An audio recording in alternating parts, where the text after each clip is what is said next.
بەرەوە بەشی دیکەی پەیامەکەمان ئەوە بوو کە ئێستا ئێران و عێراق ڕێککەوتو دەیانەوێ ئاشتی لە پاشانیش ئاشتێکی بەردەوام هەبێ. ئێمە وەک کورد بە تایبەتی حیزبی دموکراتی کوردستانی ئێران لە ڕۆژی یەکەمەوە لایەنگەری ئاشتی بووە،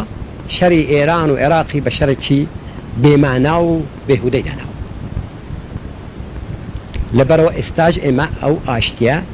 پشتیوانی لێ دەکەین. دەفتەری سیاسی حیزبی ئێمە هەر لە سەرەتاوە پشتیوانی خۆی لەوە کە ئێران بریارنامەی 598 قبول کردووە ڕاگەیاند.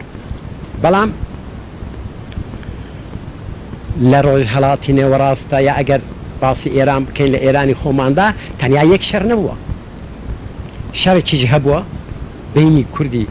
ئێران و کوردی ئێران و دەوڵەتی ئێران. شەری ئێران و عێراق نەبووە تەنیا، شەرێکی دیکەش لەولاوە بووە بینی کوردی عێراق و دەوڵەتی ئێران کەوە بوو سێ شەری لێ بووە. ئەگەر ئاگر بەس لە شەرێکدا هەبێ و ئەوە واف کرد بکرێتەوە کە دەبێتە بناغەی ئاشتیەک لە دوا ڕۆژدا، ئەوە خەیاڵە. دوو شەری دیکە بەردەوام دەبن و لە نەتیجەدا ڕەنگە ببن بەهۆی ئەوە کە شەرێکی دیکەی دیسان لە بینی ئێران و عێراقیشدا ساز بێتەوە. کەوا بۆ ئەگەر پەیامی ئێمە ئەوە ئەگەر دەتانەوێت بە هەموو ئەو کەسانە کە چێ پیاوی سیاسی بڵین کاربەدەست بوون، چێ ڕۆژنامە نووس بوون، چێ ڕێکخراوی بەشەردۆست بوون، چێ ڕێکخراوی سیاسی بوون ڕامان دەگەن. ئەگە بەڕاستی ئەوە کە دەڵێن لایەنگری ئەوەن کە لە ڕۆژهەڵاتی نێوەڕاست ئاشتێکی بەردەوام پێک بێ، دەبێت چارەسەرێکیش بۆ ئەو دوو شەرە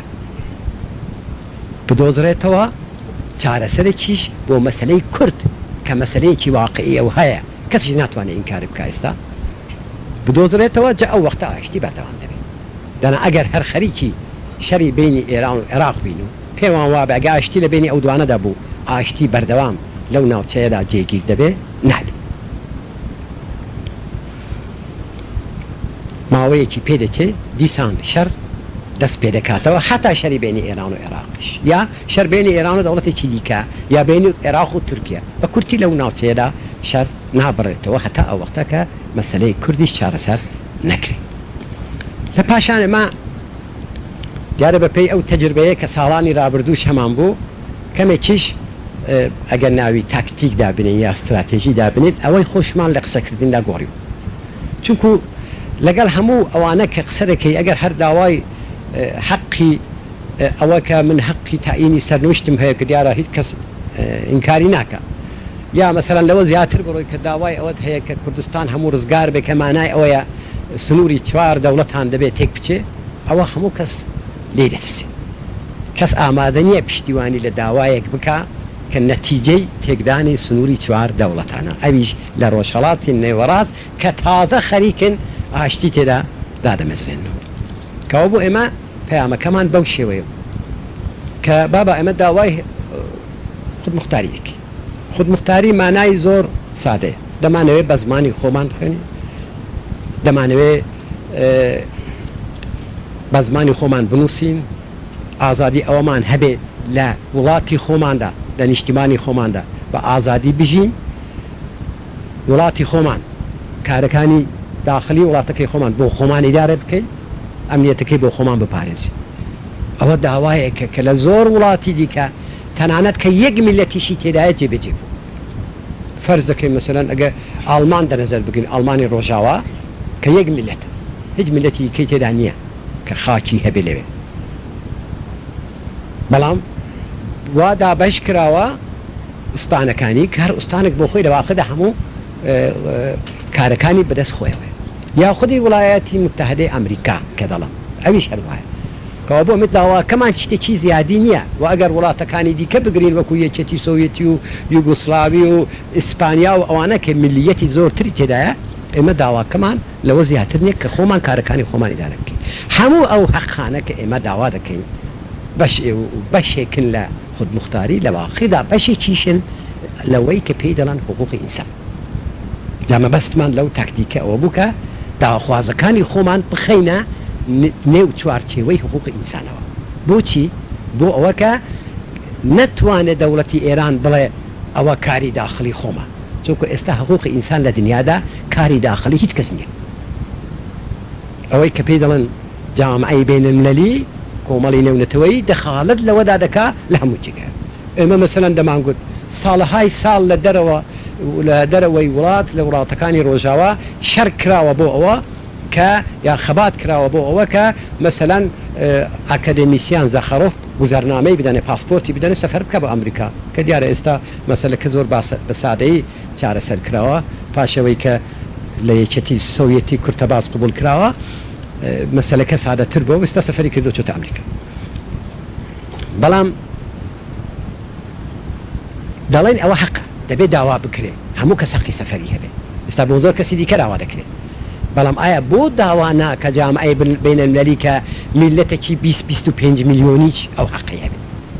حەقی هەرە ئیبتیدائی کە زمانی خۆیەتی کە ئیدارەکردنی کاروباری نێوخۆی خۆیەتی، ئەوە حەقێکی ڕەوایە و بەشێکە لە حقوقی ئینسان. و داواشمان ئەوە بوو کە مەسەلەی کورد تەنیا مەحدود نەکرێتەوە بە باسی بەکارهێنانی چەکی شیمیایی. دیارە بەکارهێنانی چەکی شیمیایی زۆر شتێکی خراپە و مەحکومە، هەر جێگایەک لە هەر جێگایەکی هەرکەس بەکاری بێنێت مەحکومی بکە، ئەوە لە جێگای خۆی. بەڵام ئەگەر تۆ هەر بەوەی مەحدود بکەیمانە ئەوەیە کە سبەینە ئەگەر ڕێژیمی جەمهوری ئیسلامی لە پاشان داواشمانەوە بوو کە مەسەلەی خودی شتەکە ئەسلان مەسەلەکەش مەحدود نەکرێتەوە بە کوردستانی عێراق، چونکە لێوێ چەکی شیمیایی بەکارهاتەوە، بەڵکو مەسەلەی کورد لە هەموو ئەبعادی خۆیدا مەطرح بکرێت، ئەبعادی سیاسی استراتێژیکی و بینالملەلی خۆیدا. یعنی مەسەلەی میلەتێکی 20-25 میلیۆنی کە داوای حەقی ڕەوای خۆی دەکا کە ئیبتیداییترین بەشێکە لە ئیبتیداییترین حقوقی ئینسانی. بە تەجربە بۆمان دەرکەوت کە ئەو شێوە بۆ چوونە زۆر قازانجێ لە هەموو جێگایەک بە باشی وەردەگیرێت. لە پاشان دیارە ئەوەش کە ئێمە لاهنگری ئاشتین، چونکو وا نیشان دەدرا زۆر ڕۆژنامە و کووار و ئەوانە کە بوتاریان بڵاو کردوبەوە بازێکیان سەرتیتریان مەسەلەن ئەوە بوو کە ئەوانەی کە هەم لە شەردا دۆڕاندویانە هەم لە ئاشتیدا مەبەستیان کرد، ئەوانەی کە لە هەموو کەس زیاتر پێیان ناخۆشە ئاشتی پێک بێ کورد مەدەمان گوڵوانیە ئەمە پێمان خۆشە ئاشتی پێک بێ. دەفتەری پاریسی ئێمە شتێکی زۆر جوانی بڵاو کردوبەوە ئاشتی بەڵێ، بەڵام نە لەسەر حسابی گەلی کورد. ئێمە تەنیا دەوامانەوەیە کە ئەو ئاشتیە لەسەر حسابی گەلی کوردە. دیارە پەیامەکەمان شتێکی گەشی تێدا بوو، چونکە لە زۆر ڕۆژنامە و لە زۆر مەجەلە و لە زۆر حتا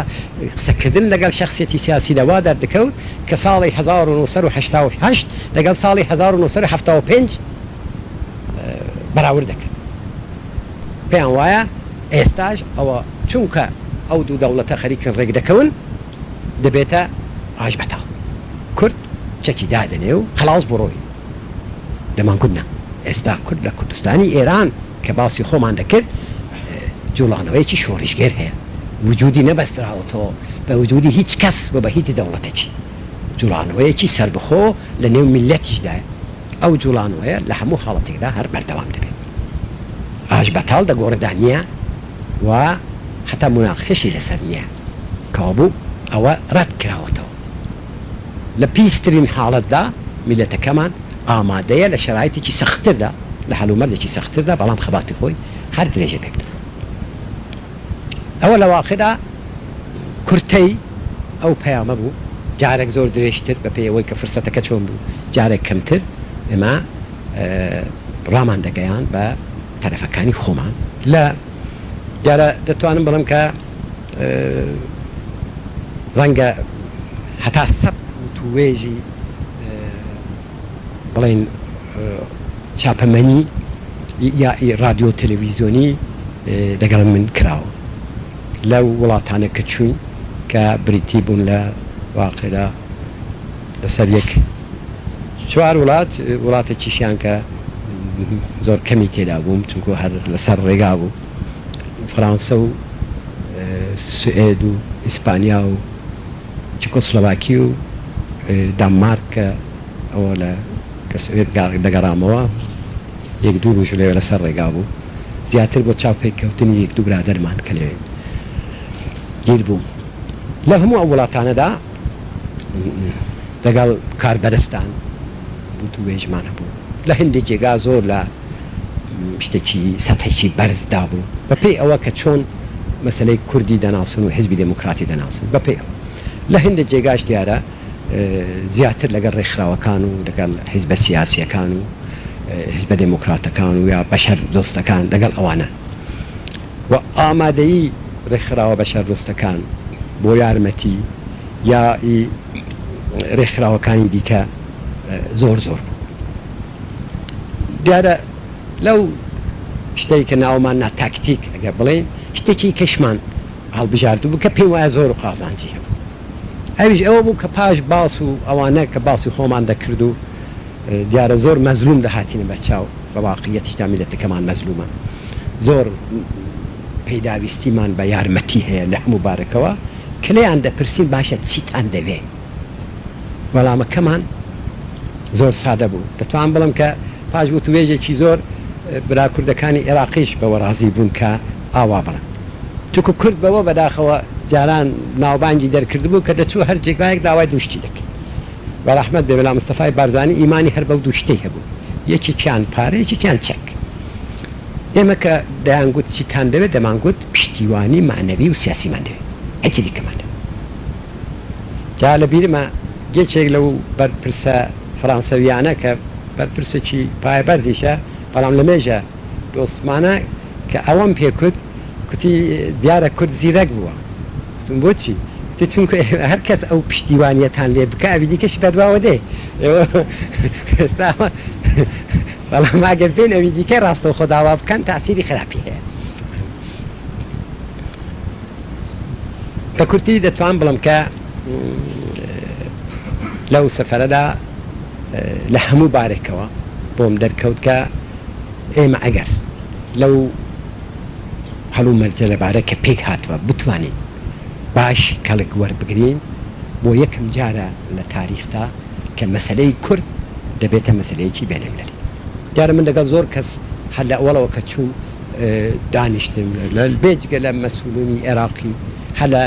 بەغدا لەگەڵ یاسر عەرەفات چاو پێکەوتن هەبوو زۆر بە درێژی پێکەوە دانیشتین و وەزئی دیارە ئەوان وەزئی خۆیانی باس کردم وەزئی کوردستانم بۆ باس کرد و هەروەها کە لە یەکێک لە وتوێژەکانم لە باسم کردووە بەڕاستی بەدڵەوە پشتیوانی خۆی لە حزبی دموکراتی کوردستانی ئێران بە تایبەتی دەربڕی و هەتا ئەوەشی کورد چونکو وەختی خۆی ئەو وەختە کە ئێمە هاتوچی تارانمان دەکرد پاش شۆڕش نوێنەرێکیان هەبوو بە ناوی هانی الحەسەن کە دوو جار من چون داوام لێ کرد بچێ بۆ لای خومینی ئەو وەختە خومینی لە قوم بوو و پەیامی ئێمەی پێ بگەینێ کە ئێمە پێمان خۆشە بەستلا شەڕ نەبێ و پێمان خۆشە بە ئاشتی هەموو گیری گرفتەکان چارەسەر بکرێ داوام لێ کرد ئەو وەختە لە هانی الحەسەن کە بە ئەبوو ئەمار ڕابگەێنێ کە ئەو دەکەین بە بەستلا وەکیلی خۆمان بە خەولی عەرەبی کەفیلی خۆمان بۆەوەی کە لە لای خومینی ئەو وەختە بۆ خۆتان دەزانن نێوانیان زۆر خۆش بوو قسەمان بۆ بکەن لە ئەو جارە کە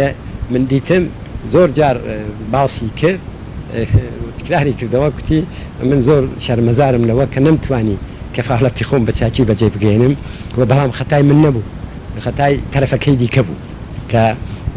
حاضر نەبوو من ئەوە نەبێت کە باسم نەکرد بێ زۆر جار مەسەلەی کوردم لە لای وی باس کرد بەڵام بەداخەوە بەرەبەرە بۆ خۆتان دەزانن نەکرد لەسەر مەسەلەی کورد بە گشتی لەسەر مەسائلی دیکەش تێک چوو لەگەڵ ئێستا بۆ خۆتان دەزانن کە ئێستا هەر بە تەواوی بژایەتی ڕێکخراوی ڕزگاری خوازی فەلەستین دەکەن بە تایبەتی شەخسی یاسر عەرەفات هەر لێ ڕابگرێتی دەگەڵ بەرپرسەکانی دەتوانم بڵم بە تایبەتی دوو وڵاتان کە فەڕەنسە و سوئێدن زۆر دڵسۆزی و هاودەردیان نیشاندا نسبەت بە مەسەلەی کورد بە گشتی مەستاخوازەکانی ئێمە بە تایبەتی و داوامان کرد مەسەلەن ئەوانە لە ڕێکخراوەکانی نێونەتەواییدا باسی کورد بکەن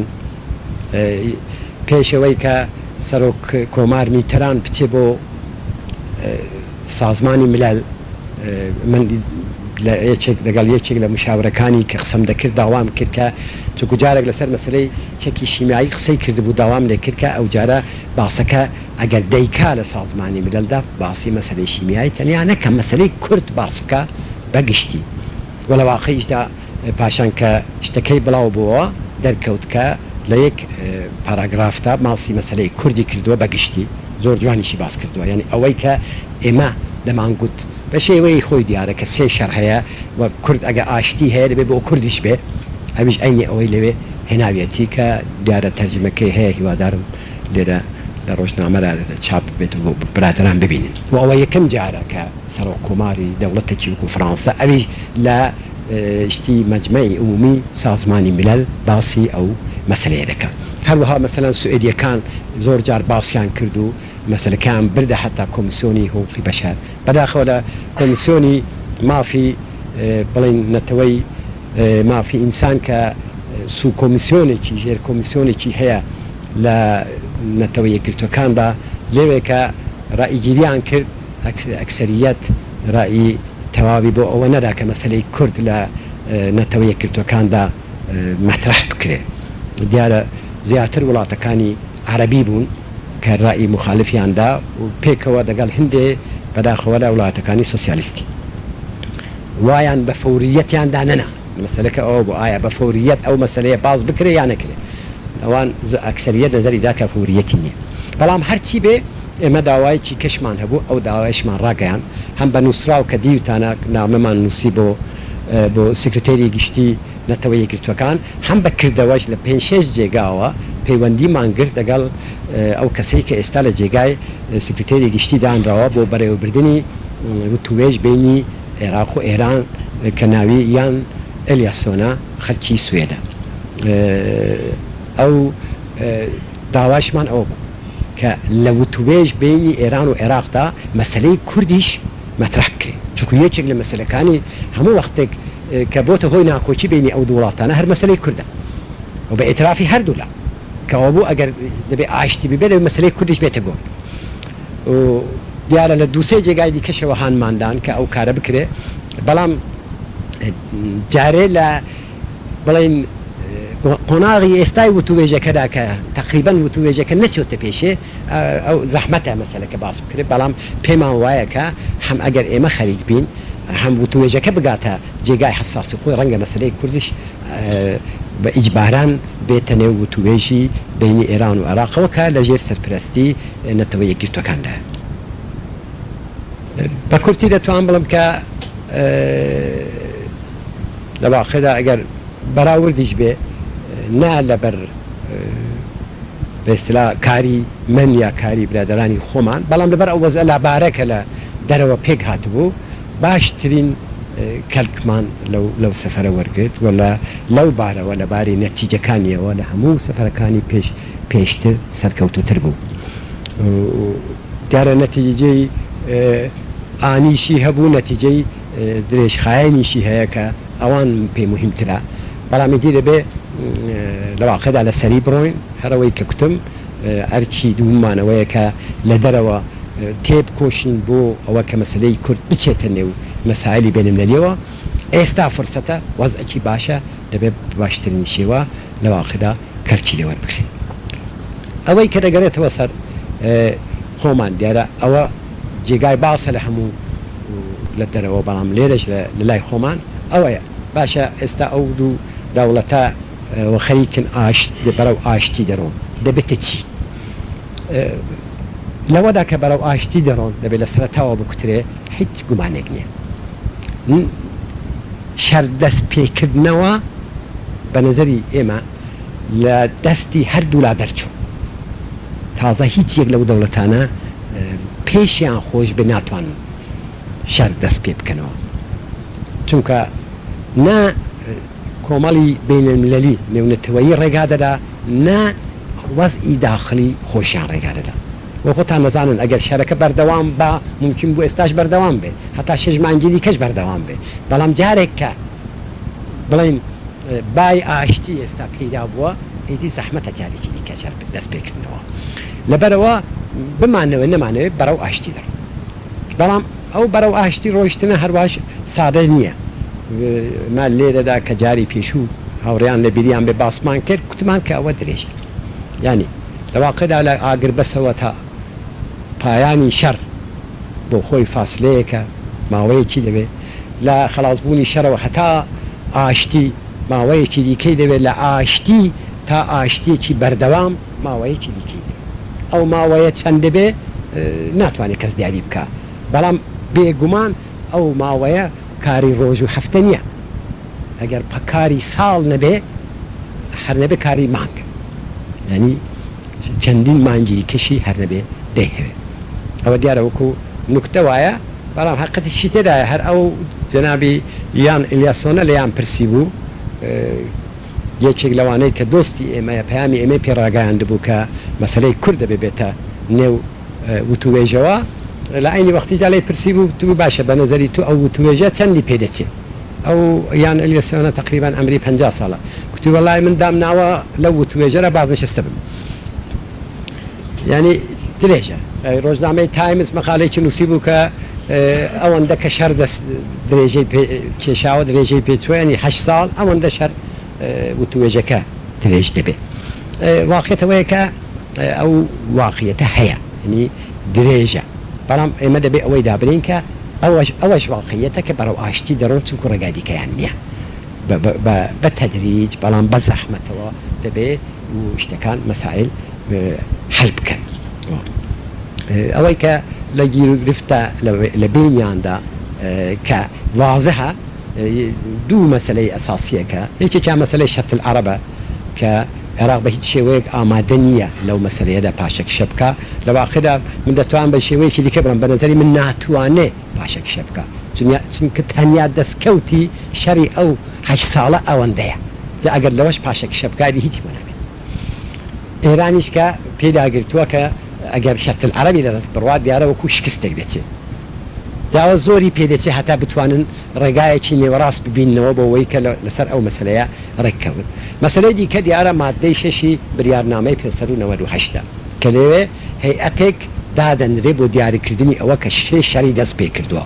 ئەوەش بۆ خۆی بۆ هەردوو لا مەسلەیە چونکە هەر کامیان دیاری بکرێ بەوە کە شەری دەست پێ کردووە دیارە لە پێش هەمووانە میلەتی خۆی لێ ناڕازی دەبێت کە تۆ شەر دەست پێ کرد و 8 ساڵ شەر کرد و هیچ نەتیجەیەکی نەبوو هیچ یانیش حاضر نین هیچ لاش حاضر نییە لە واقعدا قبول بکە من شەرەکەم دەست پێ کردو لەبەر پێچگەلەوە دیارە بە نەزەری ئێمە مەسلەی دیکەش هەیە کە مهمە ئەویش مەسلەی کوردە مەسلەی کورد لە هەردوو وڵاتەکەدا هەیە هەروە ناکرێت بەسەریدا باز بدەن بە تایبەتی ئێستا کە مەسەلەکە گەورە بووە لەبەرەوە وا بە هاسانی شتەکە ینی جێبەجێ نابێت ئاشتی دیارە ئێمەش ئەوەندە پێمان بکرێنە ئەوە بوا بکەین کە شەرەکە دەست پێ بکاتەوە چونکو شەر بە زیانی ئێمە بوو لە واقعدا هەروەها کە ڕەنگە ئاشتی بەردەوامیش ئەگەر مەسەلەی کورد چارەسەر نەکرێت دیسان بە زیانی ئێمە دەبێت وا تێ بکۆشین بە شێوەیەکی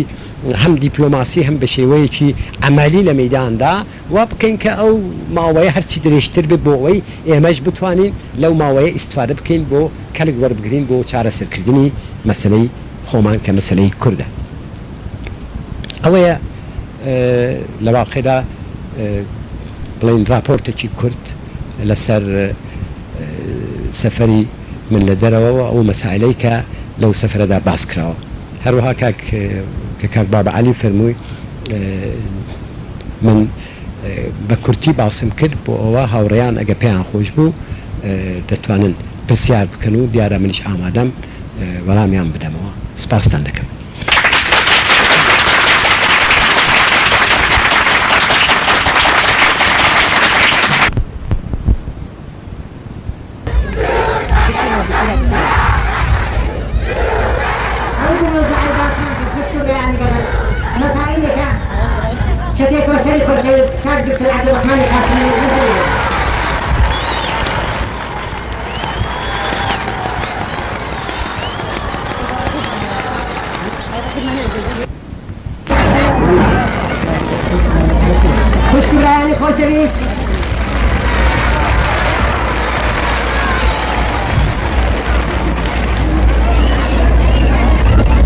خوشکبرانی خۆشەویست سڵاوەکی گەمتان لێ دەکەم بخۆم زۆر بە بەختیار دەزانم کە جارێکی دیکە لەگەڵ خەڵکی قارەمان و مەهاباد دەبێت.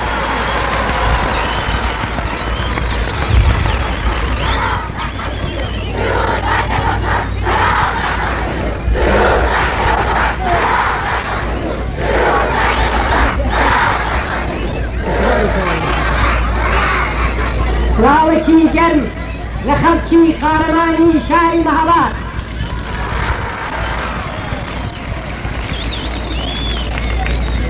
لە پێشدا ڕێگان بدەن بە ئەوای لێبوردنتان بکەن بۆ ئەوە کە دوێنێ نەمتوانی بە خزمەتتان بگەن. بۆ خۆتان دەزانن محاسرەی اقتصادیە، بنزین دەست ناکەوێت، بە پێیانیش ڕێگا دوورە. جا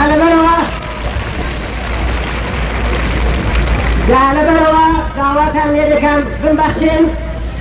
هیوامەوەیە جارێکی دیکە ئاوا درەنگ نێنەوە.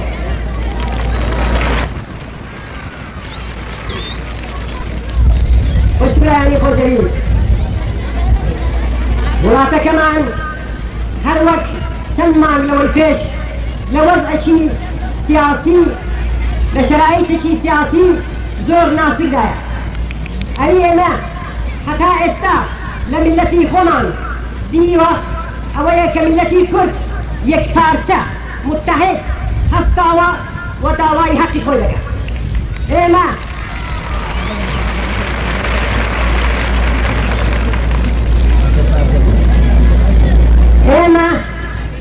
لەلایەن حزبی دموکراتی کوردستانی ئێرانەوە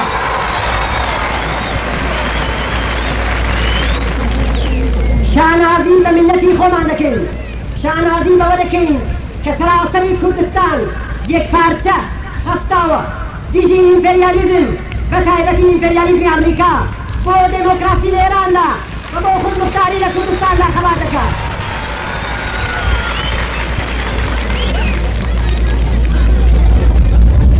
ئێمە زۆر جار هەر لەو مەیدانەدا ڕامان گەیاندووە کە لایەنگی ڕێگای ئاشتی خوازانەی چارەسەرکردنی مەسەلەی کوردین. زۆر جار کردومانە کە میلەتی کورد سەرخواز نییە، میلەتی کورد شەری ناوێت، بەڵام میلەتی کورد داوای حەقی مەشروعی خۆی دەکات. زۆر جار لەو مەیدانەدا ڕامان گەیاندووە کە حیزبی دموکراتی کوردستانی ئێران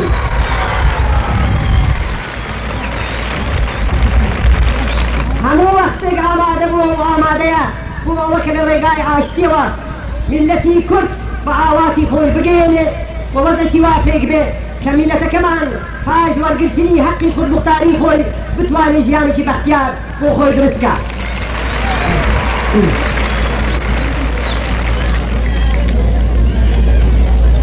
ئەوە ئێمە نەبووین، پێشمەرگانی قارەمانی کوردستان نەبوون کە ئەو شەڕیان دەست پێکرد. شەڕ لەلایەن ئەو کەسانەوە دەست پێکرا کە دەیانەوێ بە زۆری فانتۆم و هەلیکۆپتێر و